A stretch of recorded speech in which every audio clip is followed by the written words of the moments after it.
Sahabat hikmah di balik kisah, pandemi memicu timbulnya hobi baru. Hobi menanam dan mengoleksi tanaman hias. Beberapa jenis tanaman bahkan meroket harganya. Salah satu tanaman hias yang paling viral selama pandemi adalah Monstera deliciosa variegata. Ciri khas tanaman yang berasal dari hutan tropis Meksiko Selatan ini adalah permukaan daun yang berlubang dan menjari di bagian pinggirnya.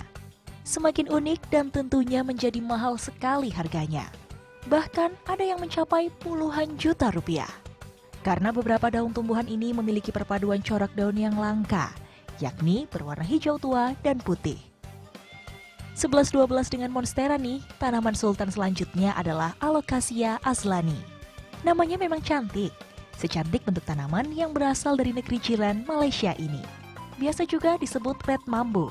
Tanaman sejenis keladi ini memiliki daun yang cantik dengan warna hijau gelap yang mengkilat, dengan nuansa garis-garis berwarna pink dan ungu. Karena langka dan susah didapat, tanaman ini pun berharga fantastis, kisaran 8 juta hingga puluhan juta rupiah. Yang satu ini Monstera obliqua, atau yang biasa disebut janda bolong. Predikat paling viral dan paling banyak diminati di tahun 2020. Disematkan ke tanaman hias yang satu ini. Tentu, selain keunikan daunnya yang bolong-bolong seperti dimakan ulat, harganya yang menjulang. Mulai dari 50 juta rupiah untuk tanaman berdaun 5 lembar, sampai ratusan juta rupiah menjadi daya tarik bagi para kolektornya. Nah Pak Ustadz, Ya. nah ini sempat ramai juga nih ya, mama, ibu-ibu, istri saya juga suka ngoleksi tanaman hias nih Pak Ustadz. Nah ini sebenarnya dengan fenomena ini seperti apa Pak Ustadz? Baik, bismillahirrahmanirrahim. Kesempurnaan iman seorang hamba Allah itu ketika dia menjalin 3 nilai silaturahim nih. Ya. Ada yang namanya hablum minallah, hubungan baik kita dengan Allah lewat sholat dan lain sebagainya. Ada hablum minannas, muamalah dengan sedekah, dengan zakat, infak. Ada satu yang sering kita lupa. Kalau satu inilah yang juga menentukan keimanan kita kepada Allah. Ada namanya hablum minal alam. Hubungan baik kita dengan seisi alam semesta. Makanya Rasulullah itu begitu banyak mencontohkan bagaimana melindungi binatang, memelihara pepohonan. Contoh, kita umroh. Kan kalau umroh itu ada pakai baju ihram. Yeah.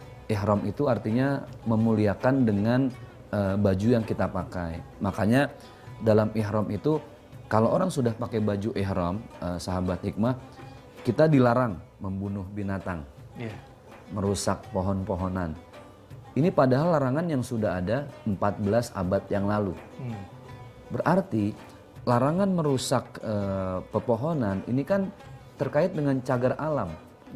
Konsep kekinian yang dikenal dengan cagar alam.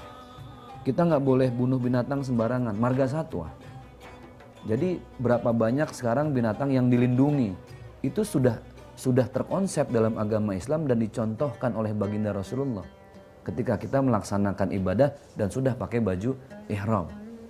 Makanya apa yang dilarang ketika kita pakai baju ihram sebenarnya kalau bisa larangan itu berlanjut dalam keseharian kita, itu maksudnya. Jadi kalau kita lagi pakai baju ihram nggak boleh bunuh binatang sembarangan, ya sehari-hari pun sebisa mungkin tidak menyakiti binatang, justru menyayanginya. Kalau sudah pakai baju ihram kita nggak boleh merusak pepohonan, sehari-hari pun sama. Mereka juga makhluk Allah. Jadi jangan kita buat, kita coreng nilai keimanan kita, ibadah kita, pahala kita. Cuma gara-gara kita ya buang sampah sembarangan gitu kan, merusak lingkungan. Jadi Islam ini bukan sekedar masalah bagaimana sholat, apa itu Isra Mi'raj, apa itu zakat, enggak. Tapi semua aspek kehidupan itu sudah ditata secara umum oleh Al-Quran. Nah contohnya diberikan langsung oleh baginda Rasulullah SAW. Jadi Islam tuh benar-benar rahmatan lil alamin deh, termasuk juga tanaman hias. Nah ini kan mulai masuk nih, tadi udah saya panjang lebar tuh. Kalau itu jadi hobi, apalagi menghasilkan ya alhamdulillah. Kan paling enak itu pekerjaan yang kita suka, nggak ada beban, betul nggak? Udah hobi kita tersalurkan, kitanya happy, bahagia, nggak ada pikiran, nggak ada beban, uang dapat. Cuan juga. Itu rezeki paling dahsyat itu, cuannya juga dapat. Yang repot itu kalau kita kerja tapi jadi beban. Oh, itu waktu terasa lama itu. Sama kita baca Quran. Kalau nggak suka baca Quran, semenit baca Quran udah kayak sejam. Tapi beda sama nonton film kan? Iya. 3 jam kita nonton, 3 jam. kok berasa 3 menit kurang gitu ya. Nah itulah tadi, jadi kalau jadi hobi nggak apa-apa. Karena berarti dia lebih berusaha untuk memelihara beberapa jenis tanaman hias. Tapi kalau bisa ya jangan cuma tanaman yang ada di rumahnya gitu kan. Iya. Kemanapun, makanya dulu saya sempat bikin program namanya Daun, dakwah untuk alam dan lingkungan hidup. Bagaimana kita menanam penghijauan di rumah-rumah panti jompo, di panti-panti asuhan. Supaya apa? Supaya ya Islam itu tidak cuma ngurusin bagaimana kita sholat yang baik ya, tapi yang kita urus juga menjaga lingkungan hidup. Itu bagian dari kesempurnaan iman kita, gitu Bang. Oke, artinya kita juga bisa harus menghargai seluruh ciptaan Allah Subhanahu wa Benar taala. banget. Dengan begitu, insya Allah kita juga dapat menghargai diri kita sendiri ya, Pak Ustadz. Mantap, siap. Baik, selalu ada hikmah di balik kisah. Saya Dabsu Negara bersama Ustadz Zaki Mirza pamit. Terima kasih. Assalamualaikum warahmatullahi wabarakatuh. Waalaikumsalam warahmatullahi wabarakatuh.